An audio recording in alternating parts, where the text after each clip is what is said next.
Kasih karunia dan damai sejahtera dari Tuhan Allah Bapa kita dan dari anaknya Tuhan Yesus Kristus menyertai kamu. Amin. Selamat pagi saudaraku, selamat beraktivitas. Biarlah semua hal yang kita lakukan pagi ini hanya untuk kemuliaan Tuhan, dipimpin firman-Nya dari Yohanes 3:30. Demikianlah firman Tuhan. Ia harus makin besar, tetapi aku harus makin kecil. Demikianlah firman Tuhan. Saudaraku yang terkasih, godaan yang terbesar yang lakukan iblis sejak zaman Adam hingga saat ini adalah lebih tinggi dari status yang sekarang. Atau setidaknya lebih besar daripada orang lain. Lebih dipuji daripada yang lain. Itulah yang ditawarkan iblis kepada Adam dengan berkata, Tuhan tahu kamu nanti akan sama dengan Tuhan. Godaan untuk sama dengan Tuhan ini kemudian membuat Adam dengan sadar melanggar perintah Tuhan. Dan sampai sekarang juga insting dasar manusia itu masih seperti itu. Insting untuk berkompetisi, mau lebih unggul daripada yang lain. Mari coba kita lihat ketika bercerita. Seorang ibu akan menceritakan bahwa anaknya lebih hebat daripada anak orang lain.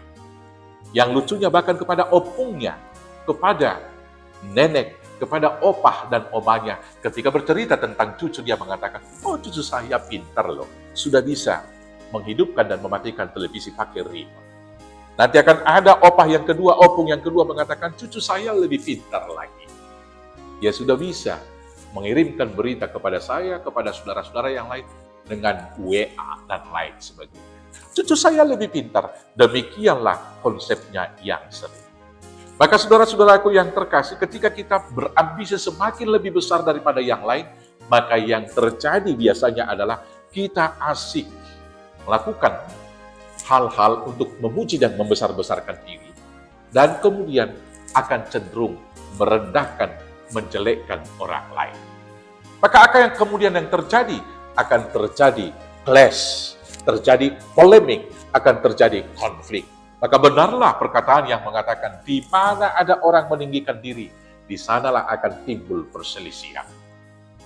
Saudara-saudaraku yang terkasih, Yohanes di sini menunjukkan satu hal yang baru dalam konsep dengan berkata, ia harus makin besar, tetapi aku harus makin kecil. Dan kemudian refleksinya ini secara nyata selanjutnya dilakukan oleh Tuhan Yesus. Dia turun dari tahtanya yang paling tinggi, mengambil rupa seorang hamba, mengambil rupa seorang manusia, bahkan mau menderita dan taat sampai mati di kayu salib. Saudara-saudaraku yang terkasih, hari ini kita mau diajar seperti Yohanes. Hari ini kita diajar seperti Tuhan Yesus untuk mau merendahkan diri dan merendahkan hati. Dengan berkata, ia harus makin besar, tetapi aku harus makin kecil. Biarlah Tuhan kita yang semakin besar dalam apapun yang kita lakukan. Biarlah hanya Tuhan yang dipermuliakan dan yang dipuji. Dengan demikian, kita akan hidup dalam damai sejahtera, rukun terhadap sesama, dan menjadi alat kemuliaan bagi nama Tuhan. Selamat merendahkan hati, dan selamat ditinggikan oleh Tuhan. Tuhan Yesus memberkati. Amin, kita bersatu dalam doa. Terima kasih Bapa yang baik, ajarlah kami untuk merendahkan diri kami, sehingga nama-Mu lah yang dipermuliakan. Dan dengan demikianlah kami mendapat posisi dan tempat yang baik di sisi. Karena itu Tuhan, mampukan kami melakukan tugas panggilan kami, merendahkan diri kami dan memuliakan Tuhan dalam setiap nafas hidup kami. Hanya dalam nama Yesus Kristus Tuhan Juru Selamat kami yang hidup. Amin. Selamat beraktivitas, Tuhan Yesus memberkati. Horas, horas, horas.